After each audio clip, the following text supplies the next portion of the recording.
Good morning, day 70. We've got a really cool morning here. It's chilly, but not freezing.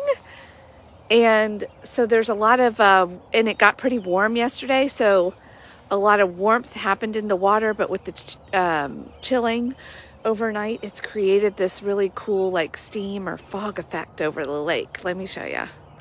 Look at that. So cool. But the sky is clear enough that it's also creating this really cool mirror effect. Look at that. Oh my gosh. Stop it. Stop it. Oh my gosh, so beautiful. Wow. The daughter's off school today. Teacher work day, so I can take my time if I want. Not that I don't usually, right? Y'all are like, oh, would you just stop talking, rambling? Okay. So today's reading, and meditation was it hits a little close to home, and I don't know that I really want to talk about it, but it's a feeling of being trapped or feeling trapped. And man, I have kind of struggled with this one for a long time. It's like I circle the drain of this feeling. And it can kind of create a victim mentality. Taking matters into your own hands, rushing things. Like, yeah, when I get stuck in that feeling, I don't make the best decisions. And I forget to be grateful, like all the things. I'm a pretty ambitious person, and I have big visions and dreams, and I like to just like go for it. And because of my childhood of moving around a lot, I love adventure and change, but yet there's this part of me that wants to settle down and not move all the time. So I'm like, it's a real internal struggle for me. So I've got to make sure I'm learning how to build things into my life that sort of satisfy that need for adventure and exploring and change and, all of that. But honor the part of me that really does need stability and roots and consistency and routine and sameness. Like, yeah.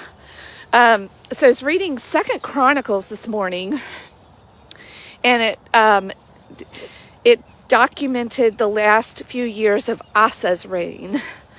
And yesterday we learned the importance of, fortifying yourself, like self-care, which definitely that can help. I've learned with a good self-care routine that can make me feel a little bit more settled and grounded at home and because this is the first home, and I was not really taking care of that home and honoring that and feeling settled in it.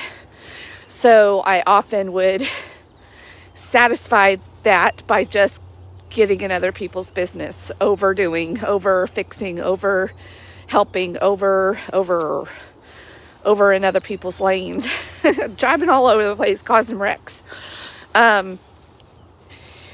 So anyway, back to the story. King Asa had a long time of peace because he had fortified his walls, and for the most part, he followed the Lord, and things were good. Things were good, maybe almost too good. And one of the other kings, Baasha of Israel, started walling them in Judah. They started fortifying the cities that were around Judah and kind of trapped. They said they trapped the people. There was no way in and no way out. And so Asa was like, well, I'm not having this. Do you know who I am? Like, I've got all this money. He went off track a little bit, feeling trapped. He took matters into his own hands, jumped the gun, said, okay, here, I'm going to go make the alliance with this king over here. I think it's Ben-Hadad. And I'm going to pay you off. I'm going to pay you, bribe you. Don't get out of this alliance with this other king over there, so they'll leave us alone, and we won't be trapped anymore. And it worked. He said, sure, no problem. I'll do that. And meanwhile, when this was even happening and the king was withdrawing from the borders, they stopped fortifying those towns. And so Asa even goes and like steals their materials. He says, great, I'll use all these fortifying materials and we'll fortify the cities I think that should be our borders and what should be satisfied or fortified. And here we go again. He took the matters into his own hands because he was feeling trapped. He was very self-sufficient. He had resources. He just looked at what he had and he acted impulsively and just did what made sense to him. And so we have another prophet come along and say, you forgot to consult God on this. And you forgot how he took care of you with the Ethiopians and gave you victory even when it seemed impossible, even when you felt trapped then. Don't you remember? You're in this situation and you didn't ask God first. And rather than being repentant, he doubled down. He said, but this worked. Like, why am I getting this bad message now? What did I do that's so bad? I was trapped. I came up with a good solution. I'm right here. I'm right. And he didn't repent. So here we go again. And not only that, it also goes in to describe that in his old age, he got a foot disease. Doesn't sound. And he also wouldn't pray about that or ask for help. And so he'd rather suffer and feel trapped in his own body. Like that's what this feeling can lead to. It leads to resentment, bitterness, ingratitude. You kind of just start feeling like a victim. Poor me. Like, why is everybody so mad at me? Or why are these things going wrong? What have I done? And you actually can I imagine maybe he even got mad at God instead of, he didn't like the message he got from this prophet. So he kind of doubled down on his feeling trapped. And maybe, just dug into that misery a little bit more and then caused more for himself. Oh, man. So I'm sure, if you're human, you've done this at some point. Yes, we have. We have done this at some point. We have felt backed into a corner. All we can see is right in front of us. We take an inventory, we try to MacGyver our way out of it, of what's in front of us, what resources we have. When sometimes what we need to do is take a deep breath, pray. Remember, we're still alive. Nothing's killed us yet. And even if something looks scary or like it's an imminent danger, there was really, it didn't describe this being any danger here. They weren't being attacked. It was just somebody that was sort of kind of walling them in. He had some time.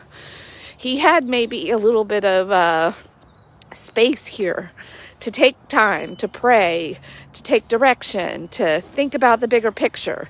Instead, he focused on what was right in front of him and feeling trapped and I better do something. And I've got all this money. I've got this power. I'm going to go over here and make an alliance and get us out of this. And from the human perspective, all of that seems good. And so then along comes a messenger and says, hey, what if you had consulted God first? Would maybe he have even given you something better? Yeah, this is good, maybe. Maybe it's good. But is it great? Is it what is for you and the people? and how many times I've taken matters into my own hands and forced and pushed and been impatient. And then when I'm confronted, whether it's by another person or even in my prayer time, like, hey, you could have slowed down a little bit. You could have asked somebody. You could have, no, you yeah. And then you like want to shoot the messenger. Oh man, these poor prophets that had to deliver some of these messages. Yeah. He didn't try to sugarcoat it like some of the other ones did before, or put it into a parable story. So he just told it like it was. Like, dude, you have a short-term memory here. You forgot that God has been providing for you. You should have asked him for the solution to this. And now, because you did this, you guys are going to have war from now on. And they did. So, anyway, are you feeling trapped? That is not the time to make an impulsive decision, to only consider what's right in front of you in your fingertips. Like, you got to give yourself enough time to pull your thoughts back and your memories back and remember the bigger picture and also the provision of the past. Even if you're not happy about all of it, like, you've been provided for, and to be thankful and grateful. Like, gratitude can go a long way, and really taking inventory and not getting too caught up in the momentary feelings, because you know what's guaranteed to change? Our feelings. They don't last. They can feel overwhelming and like we've got to obey those in the moment, but we don't. Impulsiveness and acting impulsively when you're feeling trapped leads to addictions, unhealthy coping mechanisms, snapping at the people that you love the most. Sometimes we treat everybody so nice out in the world that we really should have dealt with at the time appropriately. And we bring our resentments or our bitterness and that feeling trapped home. And then we're snapping at the people that we supposedly love the most. Anybody tracking with me here? And maybe if you're being snapped at, you can say, oh, they're probably feeling trapped. Maybe you can even have compassion and help them talk about that. And let's work through that. Let's really shed some light and some truth on it and get beyond this momentary feeling. Because it can feel very overwhelming to feel trapped. And there's no way out, and you've just got to, like a dog backed into a corner. You're just... Anyway, I think that's enough for today. I'm going to have to maybe walk quietly a little bit more with this and let God even speak to my heart a little bit about this.